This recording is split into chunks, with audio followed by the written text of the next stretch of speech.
Hello, you're listening to Build to Enough, a podcast for entrepreneurs who want to scale at their own pace.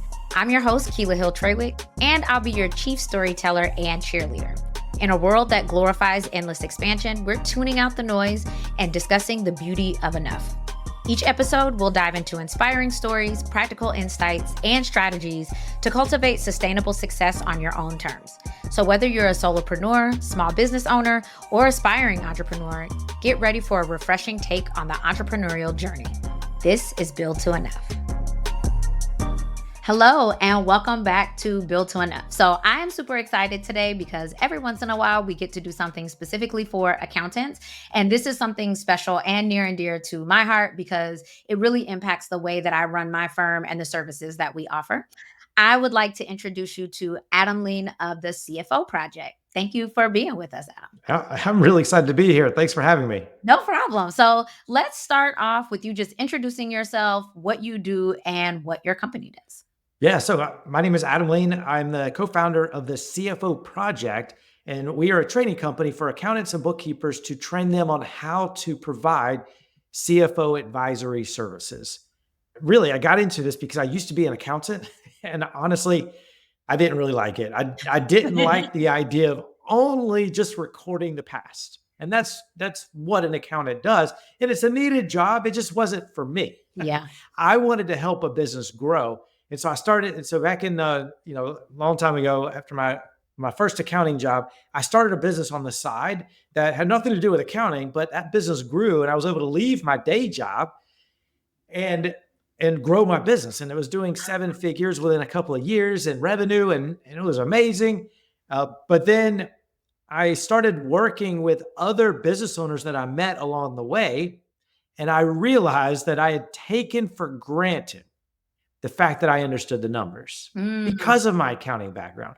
These people they were flying blind. They were running their businesses just by looking at their bank accounts, like, oh, well, can I afford to, I have $4,000. I could buy this thing today. And it's like, it's just mind boggling. And, it's no wonder that most businesses fail because they're not running their business using the numbers as the helping them guide their decision making. They're running their business based on what they know. And most business owners they started a business because they're experts at their craft. Somebody that's owns a plumbing company probably has a background in the trades industry, construction or plumbing. That's what they know, and they're good at it. But not finance. Not finance. They just started business. They just started business because they went to MBA and got their MBA. It's like, oh, I'm going to start a plumbing business today.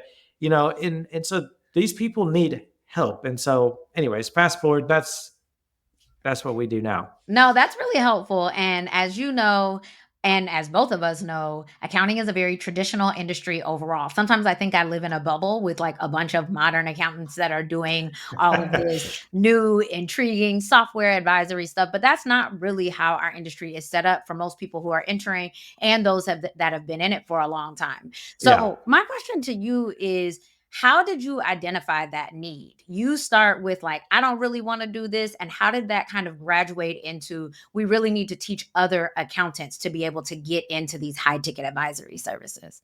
Yeah. So I had my firm, my e-commerce business, the business I started when on the side, my day job was in accounting, and that business grew. And so I was living in Atlanta, and I joined this this organization called the Atlanta Web Entrepreneurs. So back in like 2008, it was a bunch of geeky guys that met at Georgia Tech and that had online businesses, which is back then it wasn't the most popular thing to do. But anyways, I started becoming friends with some of these people that own businesses. And one day I remember meeting with this guy who owned a online business, and I suggested some things that he do to improve his his profitability and cash flow. And he was amazed. Yeah. He was like, can you show me how to do that? I was like, sure. And so that sort of morphed. I didn't call it a CFO service. I was just helping a friend. It morphed into what we now call a CFO advisory service, where instead of actually doing anything on behalf of the client, like a fractional CFO would, we actually just advise the client. We show them what's working and what's not in their business without having them needing to understand accounting. Yeah. So we give them a scoreboard, which is a color-coded graphical report that the drivers of revenue, profit, and cash flow are in red, green, or yellow. So it's very easy. It's Yeah. almost like we're gamifying it. And then anything in the red or yellow, we're saying, look, these are the things that are preventing you from having a growing and successful business. Because we all know a growing and successful business, you need one thing: positive cash flow Yeah. every month. And so the here's what's working and what's not, and let's talk about how to fix it, what to do about it. And Mhm. now instead of having an accounting conversation with a client, we're having just a discussion from one advisor to a business owner. Mhm. Mhm. And so the business owner is way more engaged because now they're talking with somebody that's speaking their language rather than talking to an accountant. And so anyways, that guy, he became a client for probably 6 or 7 years. Wow. And the and that sort of morphed into offering CFO advisory services to other people.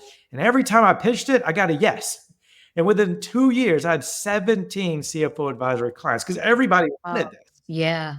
And so I was able to sell my e-commerce store to one of my suppliers, and then I focused on this full time. And then about 4 or 5 years ago, I met my now co-founder Jeff, who was also doing something very similar. He had his own CFO advisory practice, and we thought, why don't we combine our firms together and just combine the best of what we do together? And we did that. But then after 6 months, we were like, why don't we hire other people? But then we realized the type of people we wanted to hire to be CFOs on our team, they didn't want to be employees.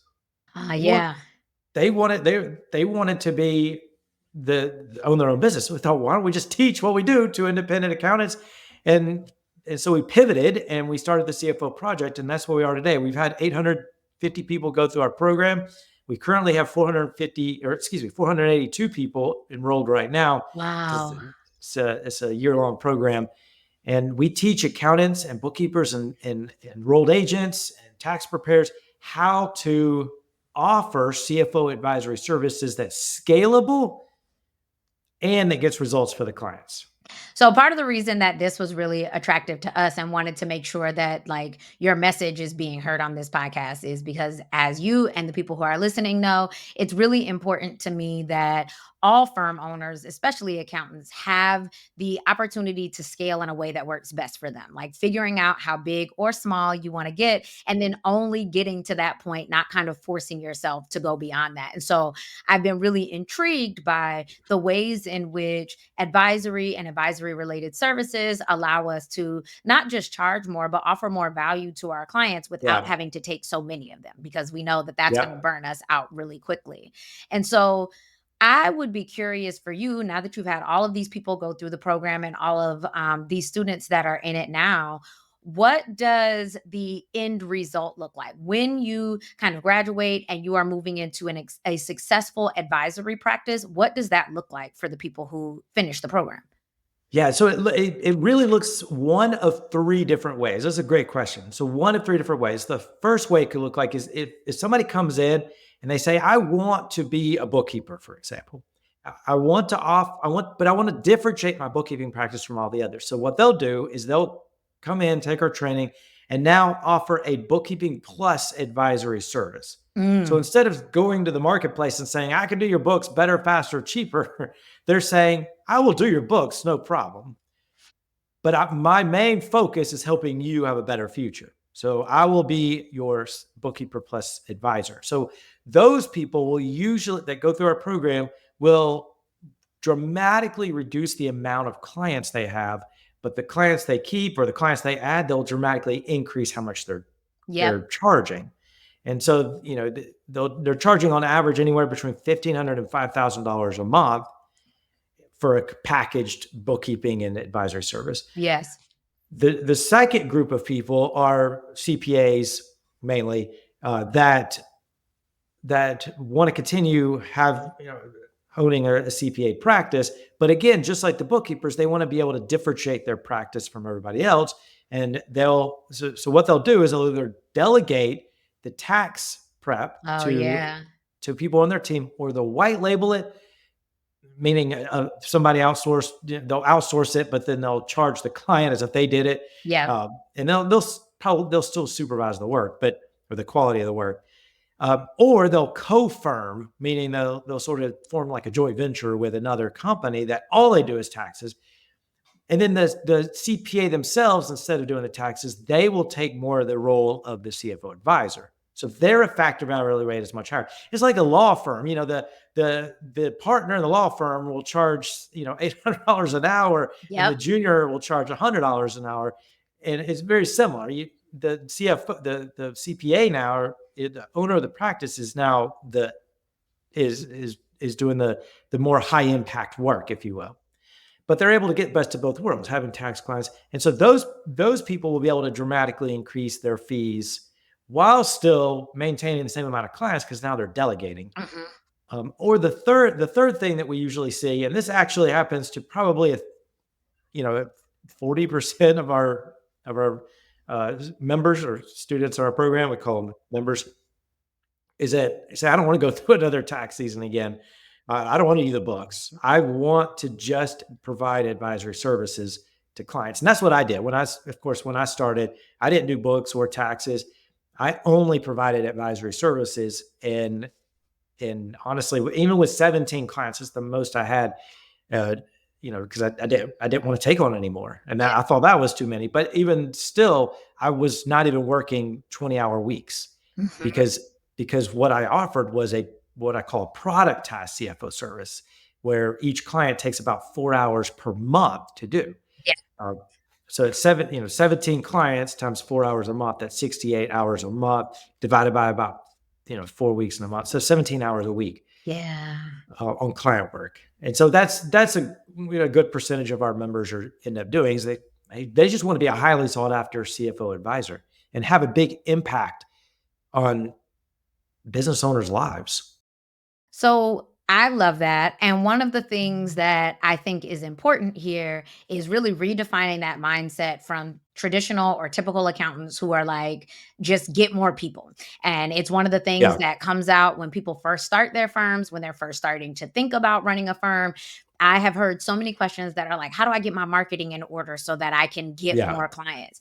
How do you see, high ticket advisory and the like really kind of going against that mindset? How do you think about having accountants think about that differently or think about growth differently than just kind of this ongoing chase of new people? Yeah. So that's a great question. What is the end goal? And I would say that's the first question we should all ask ourselves. What is our end goal? And I Mhm. think for most people who want to practice, their end goal is to make more money without killing themselves, Right. right? Without working more hours. Because I think everybody or most people in the accounting profession are already working full-time hours. I mean, it's not like they have tons of capacity to take on to be able to take on a ton of clients or be able to work more hours. They don't want to work more hours, but Right. they still want to increase their how much they make. And so there's really just three ways to make more money. I mean, either take on more clients, like you just talked about, or work more hours, or charge more. Mhm. Well, unfortunately, because in the minds of most business owners, bookkeeping and tax services are seen as a commodity. In other words, the average business owner who knows nothing about accounting cannot tell the difference between a good accountant and a bad one. Mhm. Mhm. They just can't.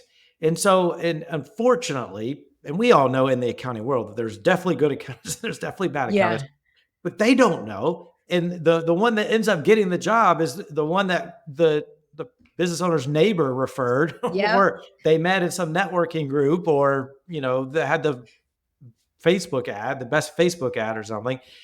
So regardless, price is, as with anything that's a commodity, price just constantly lowers. Like, why would I Mhm. pay one accountant $3,000 to do my taxes when another accountant who will seemingly do the same work Yeah. will do it for half the price? Why would I? Just like there's two gas stations next to each other. Why would I go to the one that's 40 cents higher per gallon? When I think all gas is the same, Yeah. even though it's probably not.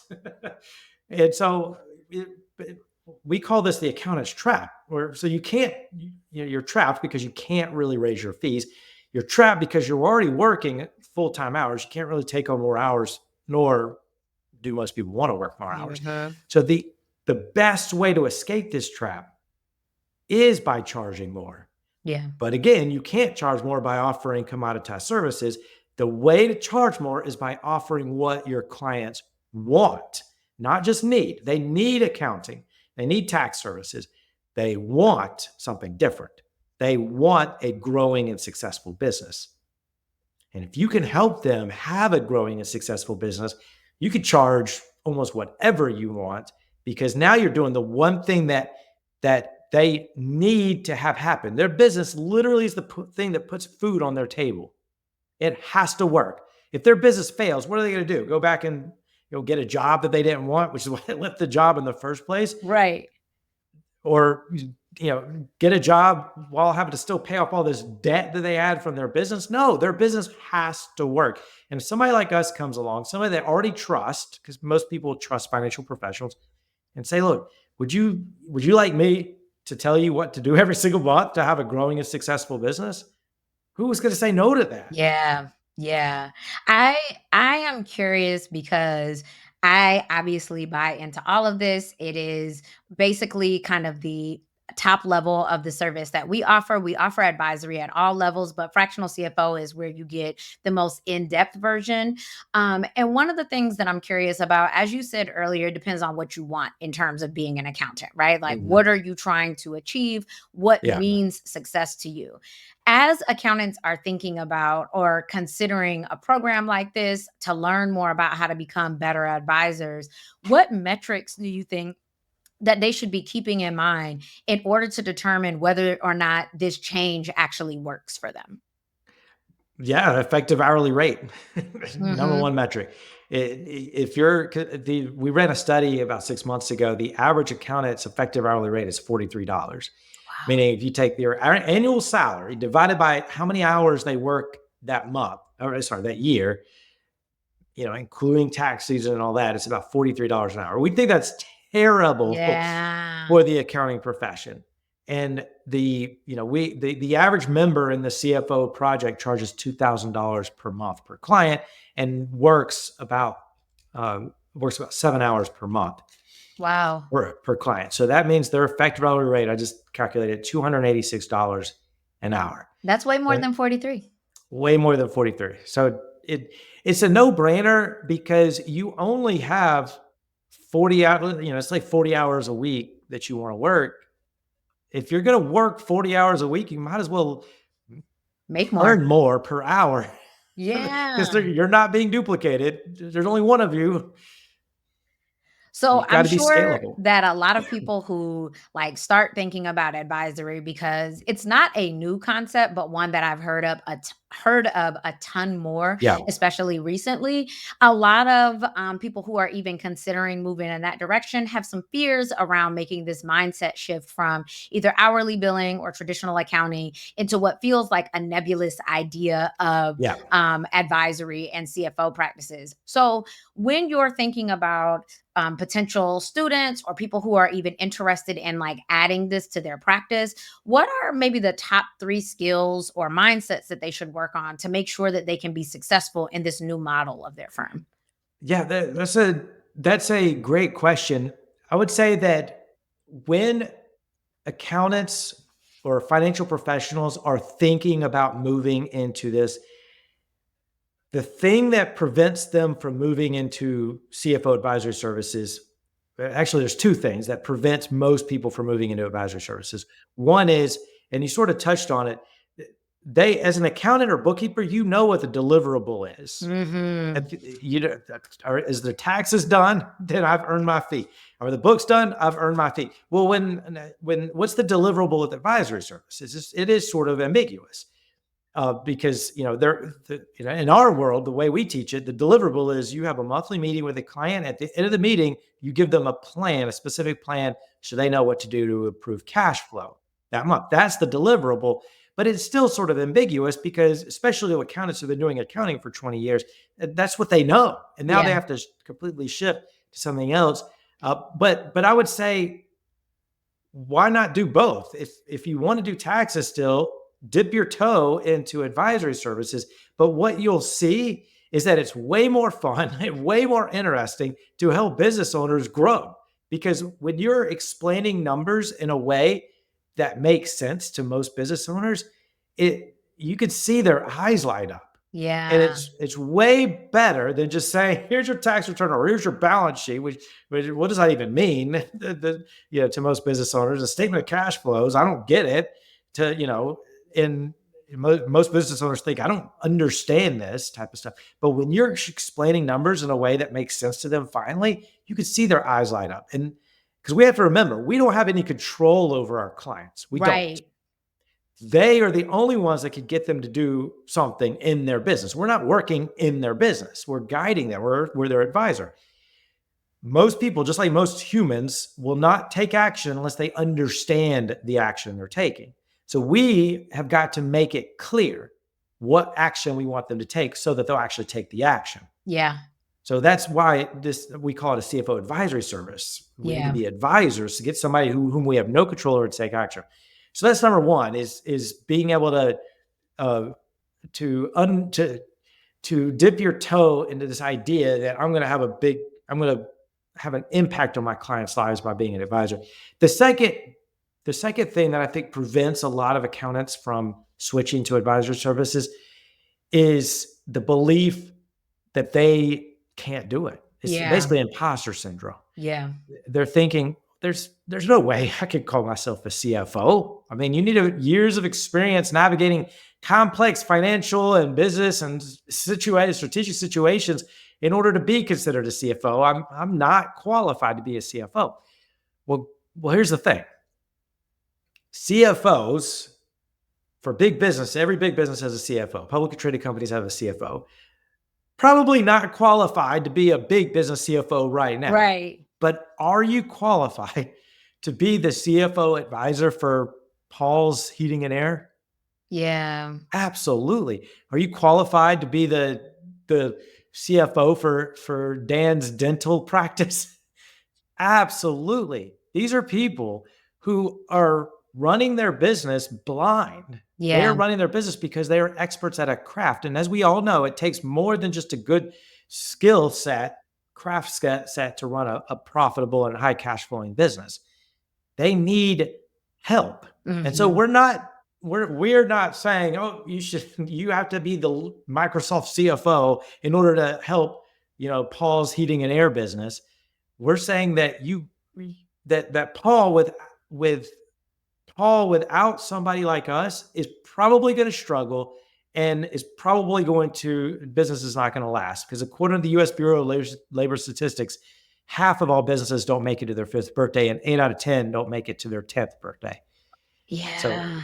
I feel like that's a good place too to remind if you're not an accountant and you're listening to this, that like none of this obviously is shame. There's no expectation that you should know how to do our job the same way that I would not right. know how to be a plumber or a dentist That's a good or a point. veterinarian or any of those things. Like we know it because we went to school for it and because we have experience in it, but like we have to learn new ways to be able to do it too in order to provide more value to you. So to your Totally. point, I think that a lot of businesses don't make it because of cash flow, because they don't have financial expertise, but also you wouldn't have it unless you hired somebody to be able to support you with it. And I think that this is a good kind Right. of needs based scale to say you all need it and we need to get better as an industry at providing you with that kind of information and that kind of support, because to Adam's point, any of us could do your bookkeeping and the things will be categorized properly and they will be in place.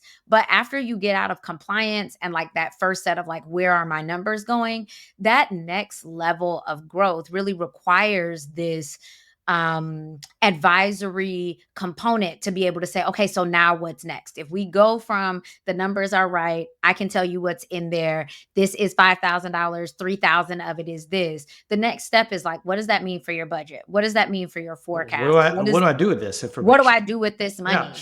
Does all of this money actually belong to me? Or are there outstanding liabilities or other things that I'm going to have to pay out of this cash? And it's hard to think about that when you are the plumber, vet, medical doctor, you Right. have a job already. Yeah, right. And you know what's going through the minds of these people that are running businesses? It's not, oh, I can't wait till my books are done. No, it's, am I going to meet payroll next Friday? Yeah. Can I afford to hire the person that I hired today? I need another truck. Can I buy this? Should I raise my prices? Can I expand to a second location? These are the questions that are going on in their mind, and they would Yeah. love somebody to help with that. And guess who is the person that they would like to turn to? It's their accountant, because they know their accountant knows the numbers. But when most business owners ask their accountant for when they ask questions like that, most accountants will say, well, will think to themselves, well, I don't know. Yeah. Like, I don't know, and I don't have time to help you. Of course, they won't say this, but they'll think, I Yeah. don't have time to help you because, hey, it would take way more time for me to really understand how to answer your questions, because I don't know if you should raise your prices or if you should buy Right. another truck. I just know what your books are saying, and so business owners are thinking about the future of their business, whereas accountants are thinking about the past, because that's our Mhm. job as an accountant is to And we need think to about bridge the the gap. past. Yeah, we got to bridge the gap. Exactly. And that's how you can make way more money in this profession. So when someone is like, they're all in, they're like, okay, I am ready to learn. I'm ready to incorporate this into my business. One of the things that you mentioned was imposter syndrome, or this feeling like I can't do it. So, what does your program do to help people with the confidence to be able to pitch these services that are now two, three, four times what they were charging before? So that not only do they have the confidence that they can do it, they also have the confidence that they can sell it. Yeah, that's a great question. So our program is, we call it a done with you mentorship program. Mm, It's not just a training, and training is honestly a small part of the whole program. Why? Because you can learn to you can learn to ride a bike by watching YouTube videos. yeah. So you can understand how to ride a bike, but you won't be a bike rider until you actually get on a bike. And Yeah. so we have you come in and we have you go through what we call self-paced training. So there's 7 modules where you learn conceptually how to ride a bike. So in our world, how to provide CFO advisory services, how to get clients, and how to build a firm around CFO advisory services. But you learn this conceptually. Then we give you a bunch of exercises, and it's very methodical. We have you start at step one. We don't have you start at steps 1 through 12. We say start with step one, Yep. do step one, and then here is your go-to mentors. We have everybody is assigned to mentors to get help from.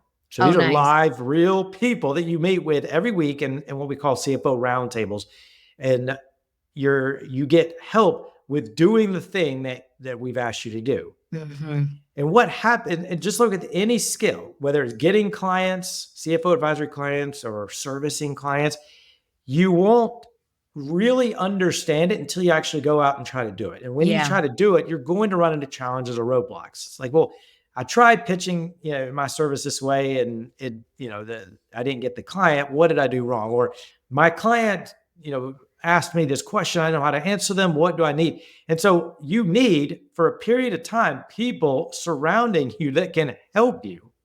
And Yeah. so over a 12-month period in this mentorship program, you're going to have all of that, the resources, the downloadable templates, and the training, of course, but more importantly, you're going to have the mentorship. And that mentorship we have in multiple different ways. And so and about 65% of people that end the year actually keep their membership Oh, and stay on nice. after that, because if you're surrounded by a group of people that like you, and you like them, that's encouraging you and holding you accountable and helping you solve challenges, just like with our clients, why would they leave? And Yeah. so and so everybody needs a place to go to where they can feel that, where they could get help and feel valued, and be surrounded by people doing the same thing that they're doing. Yeah, I think a lot about like peer support and this idea Mhm. of us really making sure that each other have what we need. So I love that community is kind of a foundational piece of all of the things that you're getting. To your point, not just the training, but really the ability to say ongoing, I'm also going to need support. How can I make sure that I'm getting it from people Totally. who are learning or teaching the same things that I'm getting? Absolutely. So Today has been great. Thank you so much for showing up and really giving us some insight as to how accountants can start thinking about CFO services differently. Before we leave, I would love to hear from you any parting words or things that you want to make sure that anyone who is considering adding this to their practice has in mind as they're thinking about next steps. Yeah, I mean, I think that at the end of the day, you need to determine what is best for you and your situation. Mhm. And for many people, accounting is such a great profession and it's a needed profession. But in my opinion, accounting should be more than just recording the past. It should be helping people have a better future. And you could be the accountant for the Titanic and do your job perfectly well and earn your paycheck, but the Titanic still sunk. Yeah. I would rather be the accountant for the Titanic and give them advice ahead of time to say, hey, there's an iceberg, Yeah. 50 yards away. Let's turn. And that's the advice that people need from people like us in the accounting profession. Well, thank you so much. That aligns so well and is a good ending point for Build to Enough. The answer always here is like figure out what you want, figure out what makes sense for your life, and then build your business around it. So, really excited that this program even exists for people to start thinking about their firms differently. How can people get in touch with you and find out more about the program? Yeah, so we have a bunch of free trainings and resources on our website. It's thecfoproject.com, thecfoproject.com. Cool. We'll make sure that that's in the show notes. Thank you again for joining us today. Really excited to have had you here. Hey, thanks for having me. It was great. No problem.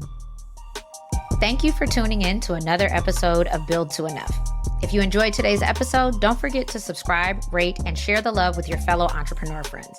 And make sure to sign up for the Build to Enough newsletter. The link is in the show notes. Stay tuned for more episodes as we continue to redefine success one intentional step at a time.